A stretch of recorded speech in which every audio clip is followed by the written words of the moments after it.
semuanya, apa kabar? Jumpa lagi bersama saya Ibu Amalia di video pembelajaran Kimia Dasar 2. Pada video ini kita akan membahas materi pada semester genap, yaitu kita masuk ke reaksi penggaraman 2. Nah, kalau di semester lalu kalian sudah belajar reaksi penggaraman 1, nah pada semester ini kita akan meneruskan reaksi penggaraman 2, 3, dan juga yang terakhir yaitu reaksi penggaraman 4. Baik, langsung saja yuk kita mulai video pembelajaran tentang reaksi penggaraman 2. Nah, sebelum kita membahas lebih lanjut, Ibu ingin bertanya dulu nih, kalian tahu nggak apa sih perbedaan antara reaksi penggaraman 1 dan juga reaksi penggaraman 2? Perbedaannya yaitu, untuk reaksi penggaraman 1, reaksi penggaraman 1 ini adalah reaksi pembentukan garam normal yang tidak melibatkan reaksi redoks. Jadi keywordnya di sini adalah tidak melibatkan reaksi redoks. Nah, sedangkan reaksi penggaraman 2 yaitu reaksi pembentukan garam normal yang melibatkan reaksi redoks. Jadi bisa kita simpulkan, kedua reaksi ini sama-sama tujuannya yaitu adalah untuk membentuk garam normal ya. Ingat, tujuannya sama yaitu untuk membentuk garam normal. Hanya yang membedakan yaitu untuk reaksi penggaraman 1 dia tidak terjadi reaksi redoks. Sedangkan untuk reaksi penggaraman 2 terjadi reaksi redoks. Bisa difahami ya?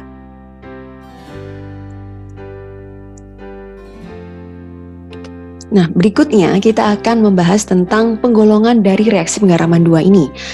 Ada apa saja di sini? Yaitu yang pertama, yaitu reaksi logam plus asam non-oksidator. Yang kedua, yaitu reaksi logam plus asam oksidator. Reaksi ketiga, logam plus aqua regia. Reaksi yang keempat adalah logam plus garam. Dan yang terakhir yaitu reaksi logam plus air. Kita akan bahas satu persatu nanti ya. Nah, untuk video ini kita akan fokuskan dulu ke reaksi yang pertama, yaitu logam plus asam non-oksidator.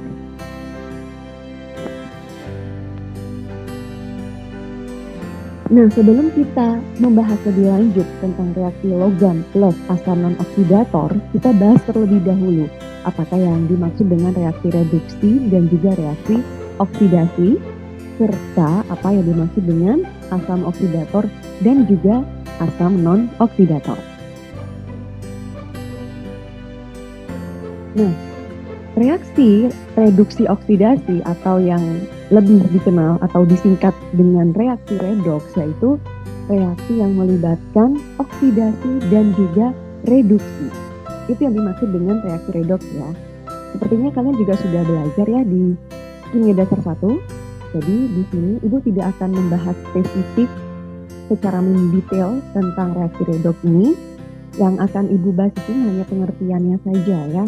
Jadi untuk memudahkan kalian dalam memahami reaksi penggaraman 2 ini, Ibu akan mengingatkan kembali apakah reaksi redoks itu. Untuk detailnya tentang reaksi redoks ini akan dibahas di Kimia Dasar 1, begitu ya. Oke, nah lalu apa itu oksidasi? Oksidasi ini bermakna yaitu terjadi kenaikan biloks. Maka reduksi itu kebalikannya, yaitu terjadi penurunan biloks. Nah, sebagai contoh di reaksi penggaraman 1. Kalian sudah belajar ya reaksi penggaraman 1 kemarin? Nah, kalau ada reaksi seperti ini, misalkan ada FeOH 3 kali direaksikan dengan HCl, akan menghasilkan FeCl3 atau ferriklorida plus H2O. Nah, ketika kita lihat satu persatu biloks dari masing-masing unsur yang ada, kita lihat ya, Fe biloksnya yaitu plus 3 itu tidak akan membahas bagaimana cara mencari biloks di sini ya. Ibu menganggap kalian sudah belajar di Kimia Dasar 1, oke? Nah, Fe di sini biloksnya plus 3. Sedangkan Cl di sini biloksnya min 1. Apakah Fe di kiri ini biloksnya masih sama seperti Fe di kanan? Oke, kita lihat, oh ternyata masih sama. Fe untuk produk atau Fe yang berada di sebelah kanan, ternyata biloxnya juga masih sama, yaitu +3. Bagaimana dengan Cl? Apakah Cl yang di kiri juga sama dengan Cl yang ada di kanan? Kita lihat bersama. Oh, ternyata bilox Cl yang ada di kiri masih sama, yaitu biloxnya -1. Nah, kita bisa menyimpulkan bahwa untuk reaksi ini tidak terjadi perubahan bilox. Bilox untuk Fe dan Cl yang ada di kiri ternyata masih sama seperti bilox yang ada pada Fe dan Cl di kanan. Maka reaksi seperti ini apakah bisa kita sebut sebagai reaksi redoks? Tentu tidak, karena tidak terjadi perubahan bilox. Ini untuk reaksi penggaraman 1 ya. Nah, sekarang coba kalau kita lihat di reaksi penggaraman 2 nantinya ya. Ini hanya contoh. Nah, kalau misalkan ada reaksi seperti ini, Zn plus HCl akan menghasilkan produknya yaitu ZnCl2 plus H2. Nah, mari kita lihat seperti pada reaksi sebelumnya, apakah unsur yang terlibat bilox untuk unsur yang terlibat dalam reaksi ini, apakah terjadi perubahan bilox atau tidak? Untuk Zn, karena dia unsur bebas, maka biloxnya yaitu sama dengan 0.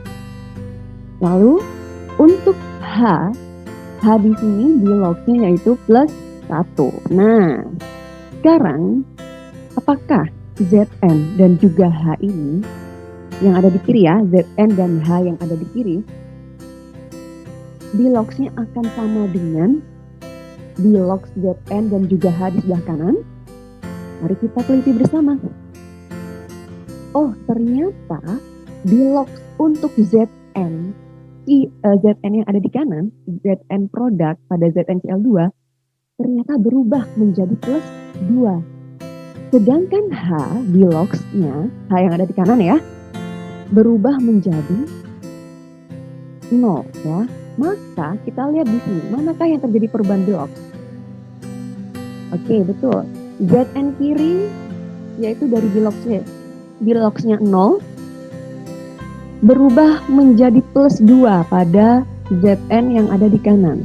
Nah, 0 menjadi +2 artinya terjadi kenaikan bilox. Kalau terjadi kenaikan bilox, maka ini namanya yaitu oksidasi. Terjadi kenaikan bilox. Ada lagikah pada reaksi ini yang biloxnya berubah? Betul sekali. Bilox untuk H. H yang ada di kiri, biloxnya +1 awal mulanya. Kemudian dia berubah menjadi 0. Nah, perubahan yang demikian ini terjadi penurunan bilox dari +1 menjadi 0. Maka ini kita sebut dengan reduksi. Nah, karena terjadi perubahan bilangan oksidasi, maka reaksi yang demikian ini disebut dengan reaksi redoks karena terjadi perubahan bilox. Nah, selain itu, kita di sini juga akan mengenal istilah yang lain ya.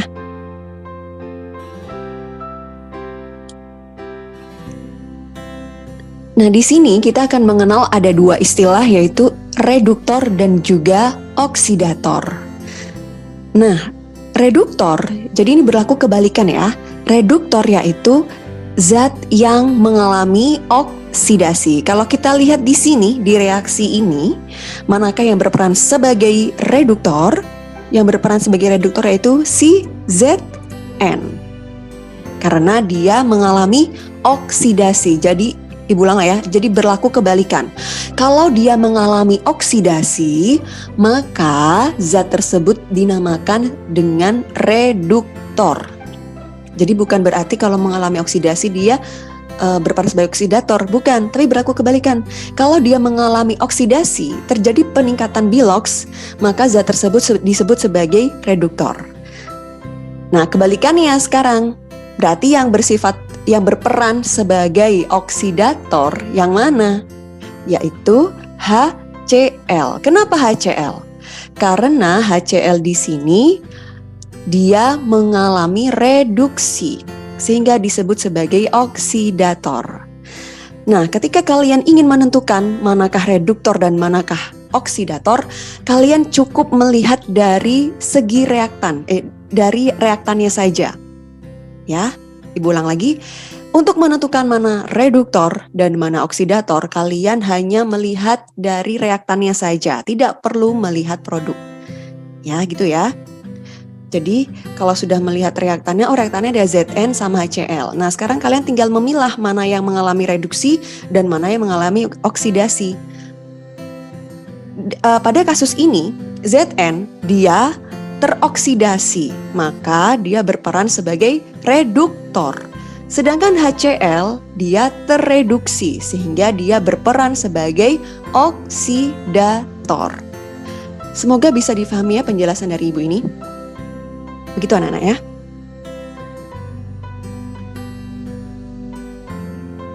Nah, dengan pembahasan tersebut sehingga kita bisa masuk pembahasan berikutnya, yaitu tentang asam oksidator dan juga asam non-oksidator. Nah, apakah yang dimaksud dengan asam oksidator? Asam oksidator yaitu asam yang dapat mengoksidasi pada bilangan atau tingkat oksidasi tertinggi. Itu yang disebut dengan asam oksidator. Nah, berarti apakah yang dimaksud dengan asam non-oksidator? Oh ya, maaf. Contohnya yaitu hanya ada 3 macam ya untuk asam oksidator ini. Yang pertama ada HNO3 pekat. Contoh yang kedua yaitu HNO3 encer. Dan yang ketiga yaitu H2SO4 pekat. Ada 3 macam, hanya ada 3 macam yang termasuk dalam asam oksidator. Oke, selanjutnya yaitu asam non-oksidator. Asam non-oksidator yaitu asam yang dapat mengoksidasi pada bilangan oksidasi terendah. Ya, jadi hanya dapat mengoksidasi pada biloks terendah. Contohnya apa saja yang tergolong dalam asam non-oksidator, yaitu semua asam selain asam oksidator. Sehingga anak-anak cukup menghafalkan asam oksidatornya saja. Maka di luar asam oksidator ini, berarti dia termasuk dalam asam non-oksidator. Cukup mudah ya. Nah, yang dimaksud dengan mengoksidasi pada bilangan oksidasi tertinggi, kemudian oksidasi terendah, ini maksudnya bagaimana, Bu? Jadi, seperti yang sudah kita ketahui nih ya, beberapa logam transisi itu dia memiliki beberapa bilangan oksidasi ya. Misalkan Fe atau besi. Ternyata logam Fe ini dia punya 2 macam bilangan oksidasi, yaitu +2 dan juga +3. Nah, ketika besi ini direaksikan dengan asam oksidator, maka dia bisa mengoksidasi besi tersebut ke biloks yang tertinggi, yaitu yang +3. Sedangkan ketika direaksikan dengan asam non-oksidator, maka besi yang dihasilkan nanti hanya dapat teroksidasi pada biloks yang terendah dari besi, yaitu +2. Bisa dipahami ya? Begitu juga dengan logam-logam transisi lainnya yang memiliki beberapa macam biloks. Seperti contoh lagi misalkan AO atau emas. Biloksnya +1 dan +3. Jadi kalau asam oksidator nanti dia bisa mencapai biloks +3, tapi kalau dengan asam non-oksidator maka dia hanya bisa ke biloks yang terendah yaitu +1. Sehingga, Ibu ingatkan lagi, anak-anak sekalian harus wajib menghafalkan logam transisi yang memiliki beberapa macam biloks. Sepertinya Ibu sudah pernah share sebelumnya ya. Ada logam apa saja, kemudian biloksnya apa saja.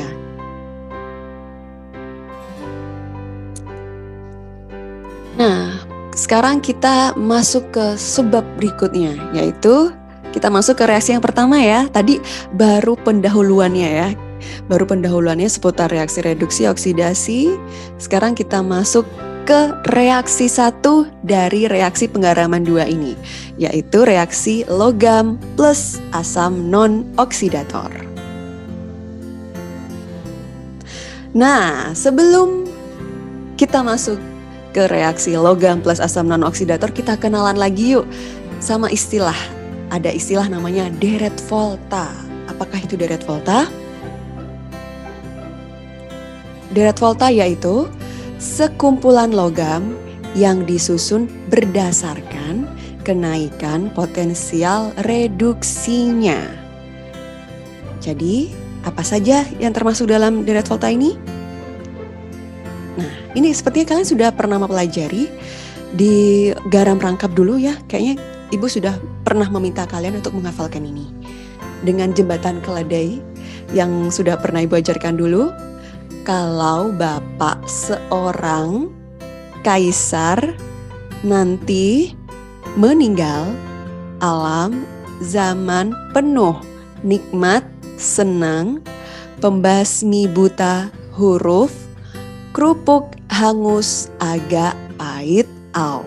Nah, jadi inilah yang dinamakan dengan deret volta. Deret volta yaitu sekumpulan logam yang disusun berdasarkan kenaikan potensial reduksinya. Dari deret volta ini kita bisa tahu bahwa, pada deret volta ini kalau diperhatikan di sini H ini di dalam tanda kurung. Nah, ini adalah sebagai batasan bahwa H ini nilai potensial reduksinya yaitu sama dengan 0. Sehingga ketika nanti kita sudah berbicara mengenai syarat-syarat reaksi pada reaksi logam plus asam oksidator, kemudian logam plus asam non-oksidator, H ini biasanya akan menjadi patokan atau standar. Itu ya. Jadi H ini nilai potensial reduksinya sama dengan 0.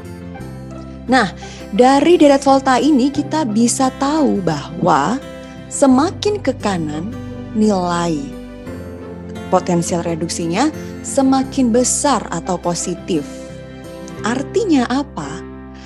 Kalau nilai potensial reduksi, jadi kemampuan dia tereduksi, kemampuan logam tersebut untuk tereduksi itu nilainya semakin besar, artinya maka dia semakin mudah tereduksi. Bisa difahami ya anak-anak ya? Semakin ke kanan nilainya semakin besar. Nilai potensial reduksinya maksudnya ya, nilai potensial reduksinya semakin besar. Maka artinya kalau semakin besar maka dia akan semakin mudah tereduksi. Kalau kita kaitkan sama peran sebagai oksidator dan reduktor, kalau semakin mudah tereduksi, artinya nanti dia akan menjadi oksidator atau reduktor. Artinya kalau dia mudah tereduksi maka dia semakin berpotensi, kebalikan ya, berlaku kebalikan. Kalau dia semakin mudah tereduksi, mengalami reduksi, maka dia akan semakin berpotensi untuk menjadi oksidator. Nah ini semakin ke kanan daya oksidatornya akan semakin meningkat. Diulang lagi, semakin ke kanan nilainya itu semakin besar. Artinya kalau semakin besar nilainya semakin positif, artinya maka dia akan semakin mudah untuk tereduksi. Kalau semakin mudah tereduksi, artinya dia akan semakin berpotensi untuk menjadi oksidator. Ingat apa itu oksidator? Oksidator yaitu zat yang mengalami reduksi. Oke, berlaku kebalikan ya. Oke. Semoga bisa dicerna dengan baik ya penjelasan dari Ibu ini. Nah, sehingga sekarang kalau pertanyaannya begini. Dari deret volta ini, yang memiliki daya oksidator paling besar berarti siapa? Yaitu daya oksidator yang paling besar AO. Lihat kesimpulan yang bawah, semakin ke kanan daya oksidatornya meningkat. Maka daya oksidator yang paling besar yaitu dimiliki oleh logam AU. Berarti daya oksidator yang paling kecil yaitu kalium. Bisa difahami ya anak-anak ya? Oke, nanti akan kita bahas kalau kita ketemu langsung ya. Nah, oke, itu tadi seputar asam oksidator, asam non-oksidator, dan juga Darret volta. Nah, sekarang kita masuk ke reaksi sesungguhnya pada reaksi penggaraman 2 ini. Reaksi yang pertama ya, yaitu reaksi logam plus asam non-oksidator.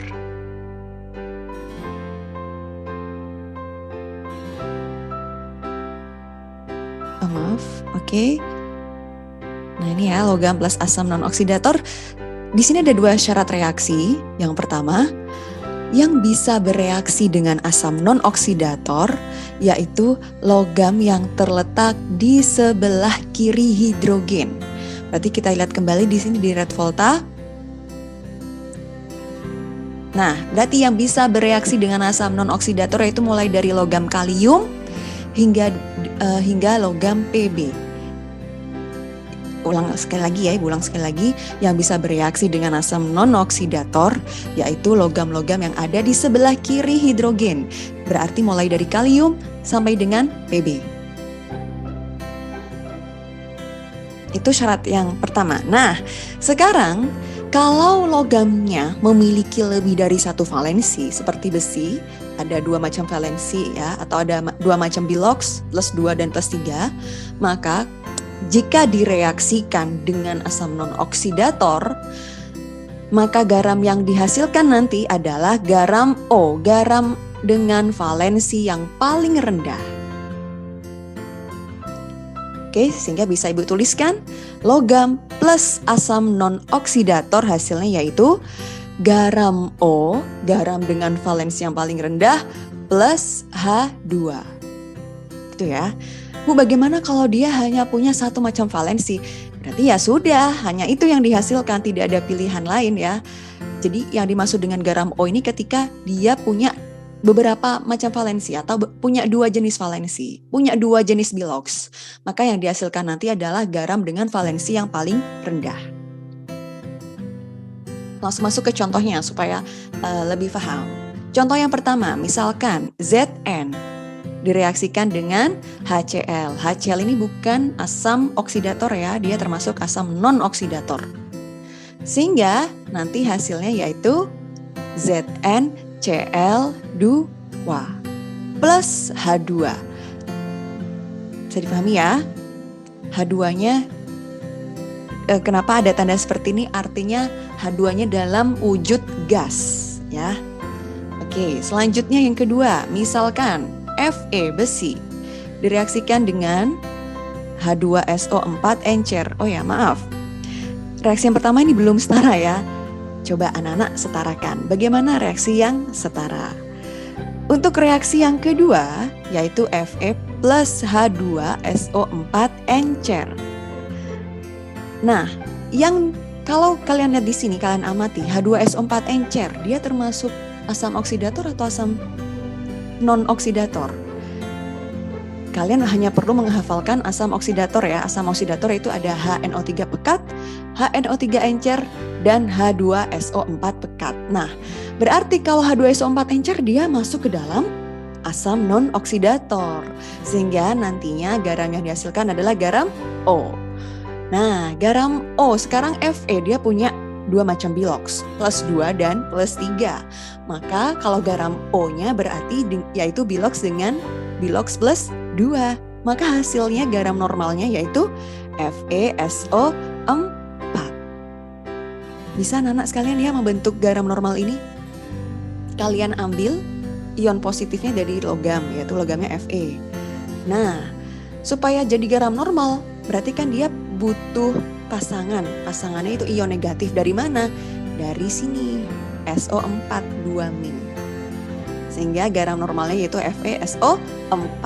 Jangan lupa plus H2 dalam wujud gas. Oke, selanjutnya Pb direaksikan dengan asam asetat CH3COOH. Sehingga nantinya akan dihasilkan garam normalnya yaitu PbCH3COO2 kali plus H2. Gas H2 ya maksudnya. Selanjutnya Pb plus HCl. Maka garam normalnya nanti PbCl2 plus H2. Ingat garam O. Garam O-nya yaitu Pb dengan valensi sehingga garam normalnya yaitu PbCl2. Nah, sekarang contoh yang terakhir. Cu plus HCl. Apakah bisa dia bereaksi? Jawabannya tidak dapat bereaksi. Kenapa nggak dapat bereaksi? Lihat lagi syarat reaksinya. HCl asam oksidator atau asam non-oksidator? Oh, HCl itu termasuk asam non-oksidator. Amati lagi syarat reaksinya tadi. Syarat reaksinya yang bisa bereaksi dengan asam non-oksidator yaitu logam yang terletak di sebelah kiri hidrogen. Nah, jika kita lihat di sini pada deret volta, Cu ternyata berada di sebelah kanan H.